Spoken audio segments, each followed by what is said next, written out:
This is Nightline. Tonight, who gets to see Laila, the little girl at the center of a bitter court battle between her father and grandparents after the death of her mother? I don't believe that they're a good influence, and those aren't the type of people that I want my daughter to grow up around. Allegations they deny. The incident that sounded the alarm. I heard Laila just like yelling from the living room. Sherry's parents had Laila pinned on the ground. And the secret recordings that changed everything. I said, are you here to spy on me? Are you here to record me? Will they get to see their granddaughter?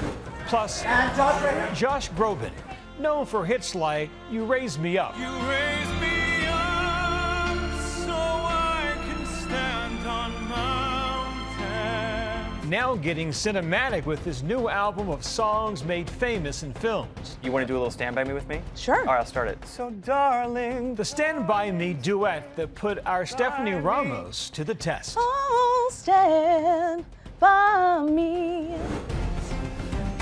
From ABC News headquarters in New York, this is Nightline.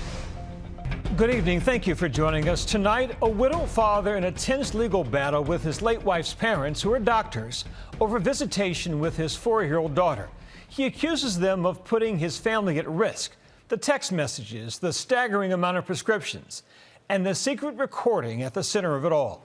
Here's my Nightline co-anchor, Juju Chang.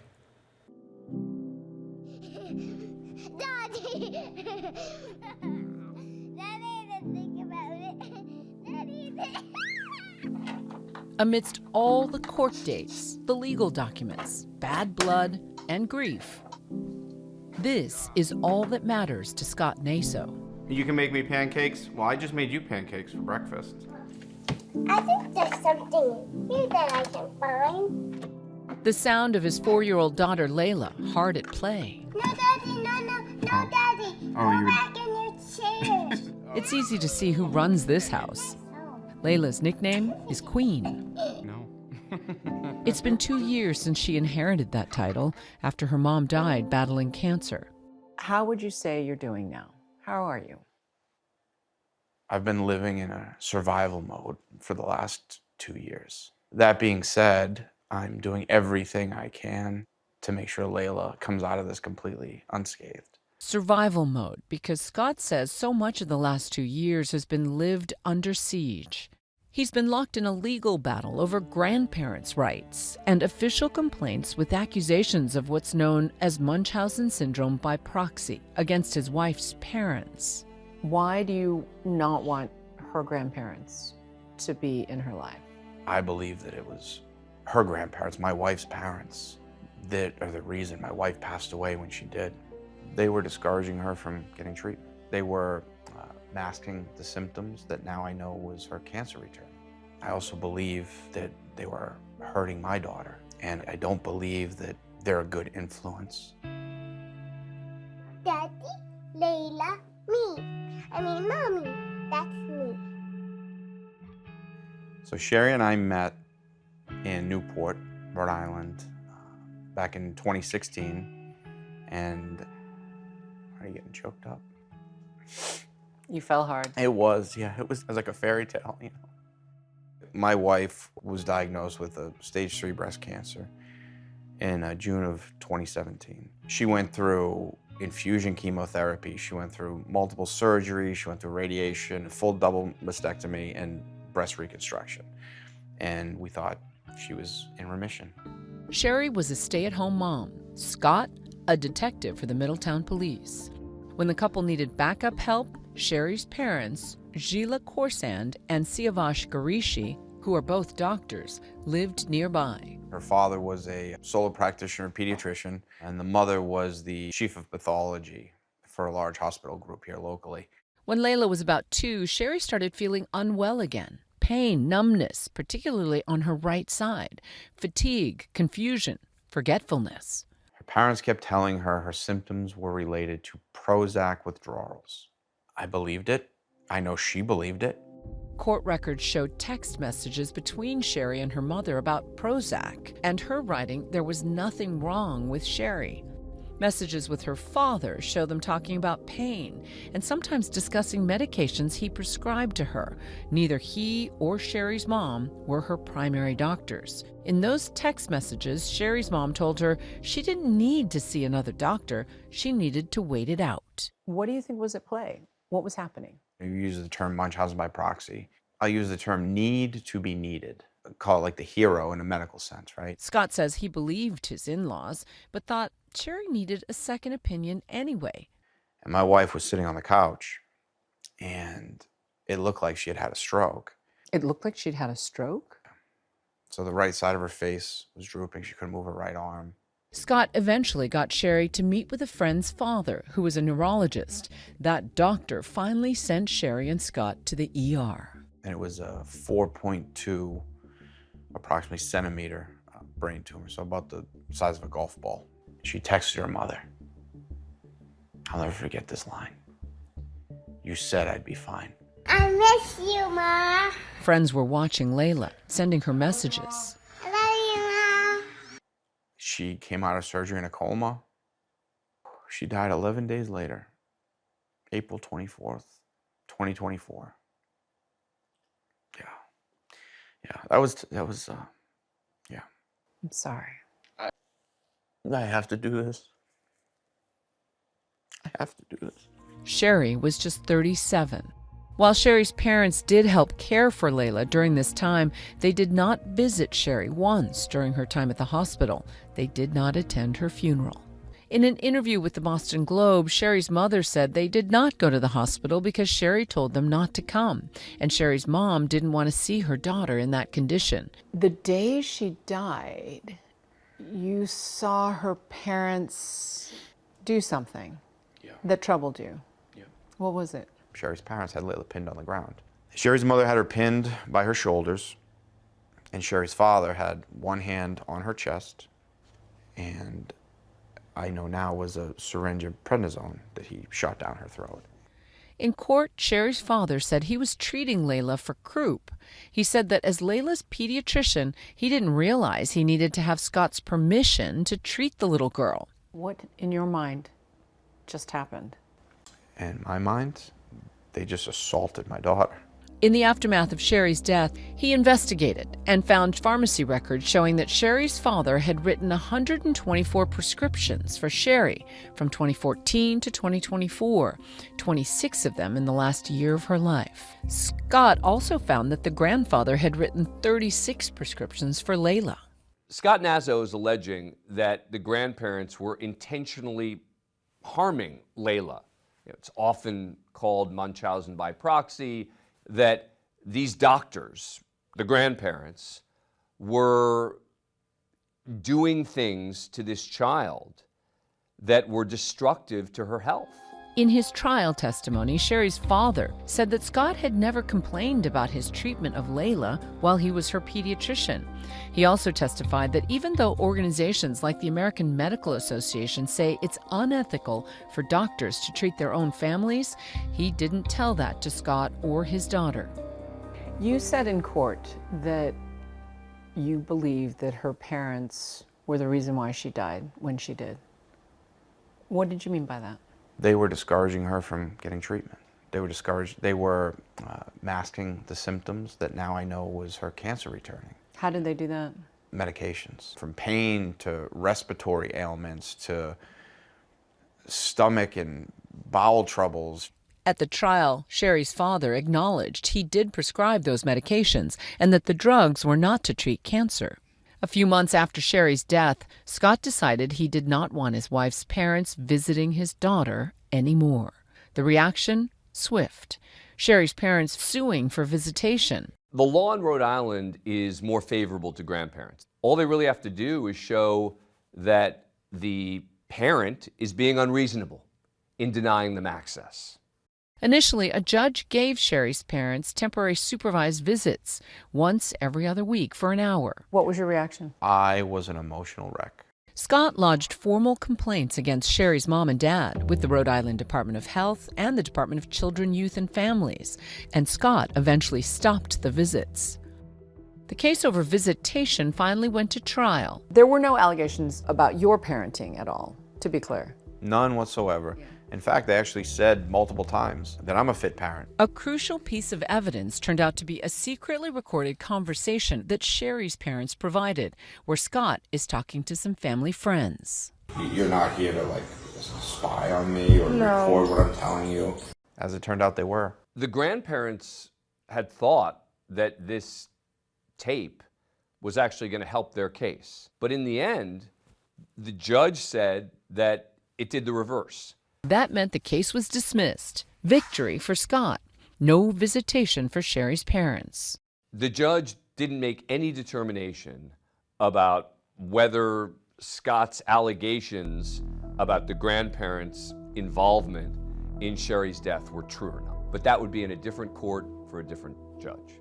This litigation has put us in a hole that is so financially deep, I don't know what to do. It costs a lot. Yeah, over $500,000. It's all I can do right now to afford the mortgage. You know, I've had some friends set up a GoFundMe for Laila and I to help. Sherry's father closed his practice and her mother resigned from her job. Both have let their medical licenses expire. They have a couple more weeks to decide whether they will appeal the judge's decision. They had no comment to ABC News. I'm hoping to change those laws across this whole country. But I'm going to start here first. Let's read from the best part. For now, Scott wants to keep Laila happy and laughing.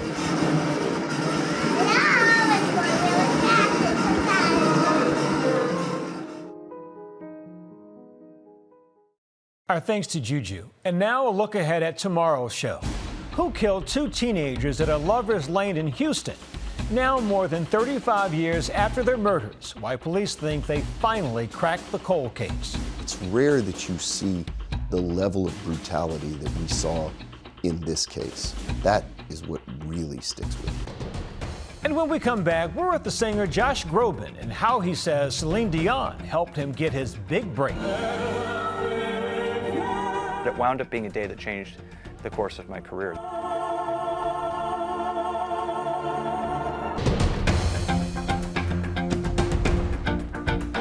Welcome back. Josh Groban is a vocal powerhouse, breaking into the spotlight at just 17 years old with the surprising help of none other than Celine Dion.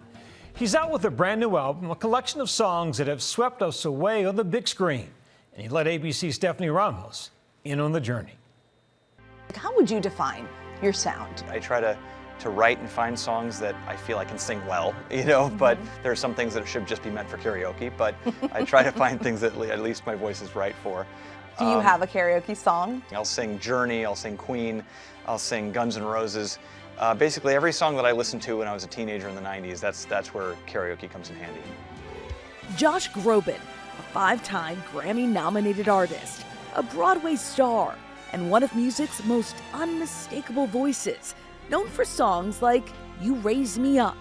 You raise me up so I can stand on mountains. And To Where You Are. A breath away is not far to where you are.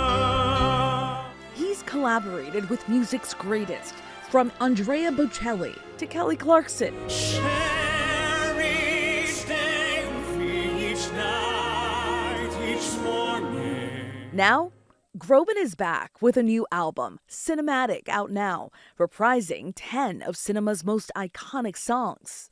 So much of what I loved about seeing movies as a kid who had an ear for music was the way that these songs swept us away. And sometimes a great song makes a movie better. Sometimes a movie that nobody's even heard of creates a hit song. There's the iconic Skyfall from James Bond. Together at the skyfall, when it crumbles. And The Lion King's Can You Feel the Love Tonight? Can you feel the love tonight?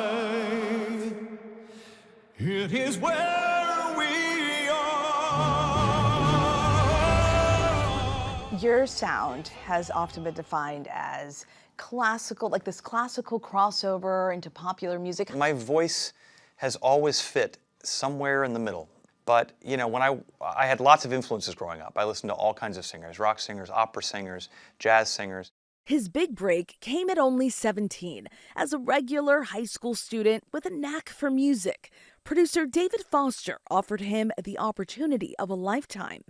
David does with, I think, so many young singers that he starts to work with. He opens a door, and you got to walk through it. And so he brought me in to sing with Celine for a Grammy rehearsal, and I was taken out of high school for that moment. Groban was asked to stand in for Andrea Bocelli to rehearse his famous duet with Celine Dion, The Prayer. Celine telling Barbara Walters about that moment in 1999.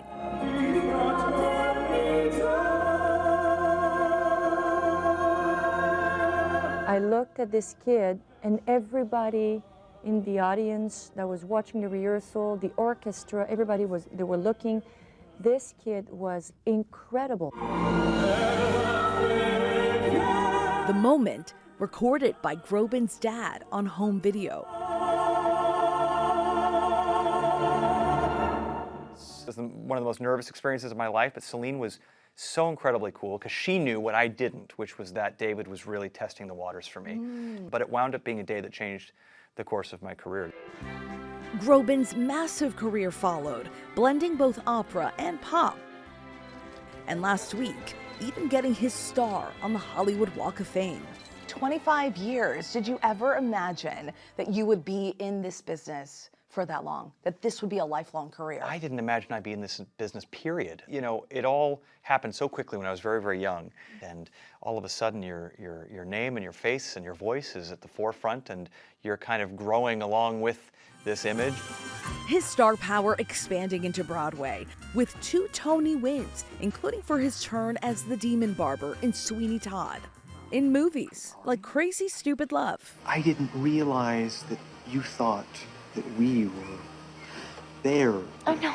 It's just fun to play a jerk, you know. It's just so funny to like be that guy. And on television, turning on beast mode opposite her in Disney's 30th anniversary special for Beauty and the Beast. Beauty and the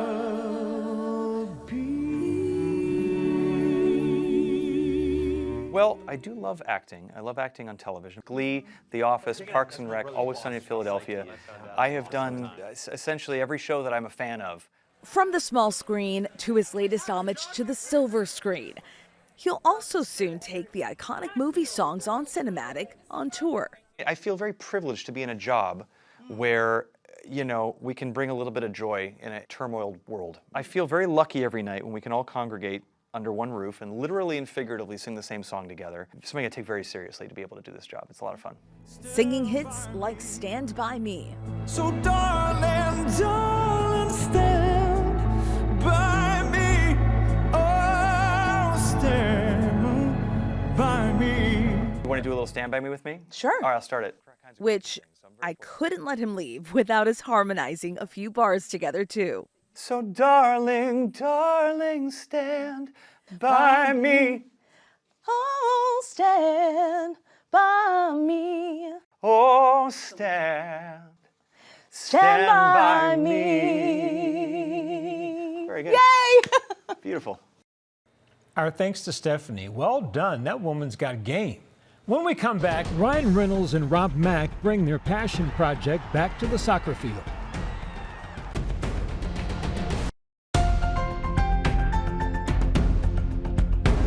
And finally tonight, welcome back to Wrexham. It's tonight's Nightline. The Cinderella story of the Wrexham Soccer Club, made famous by their celeb owners, Deadpool star Ryan Reynolds and pal and fellow actor Rob Mack. Hollywood could not have scripted a better story for you guys. So what has that been like for you guys to be a part of this at this point? You would not believe it. If you read it in a script, you would tone be it down a little. Yeah, tone it down. I mean, this is ludicrous. This could never happen. Like if it was earnest, I mean, it would have been ridiculous. The movie The Matrix is more believable than this story. Yes. Season 5 has the former soccer underdogs and their fans battling a new player lineup and mounting pressure as they try to take the team all the way. And that's Nightline for this evening. Watch all of our full episodes on Disney Plus and Hulu. We'll see you right back here tomorrow. Thanks for the company, America. Good night.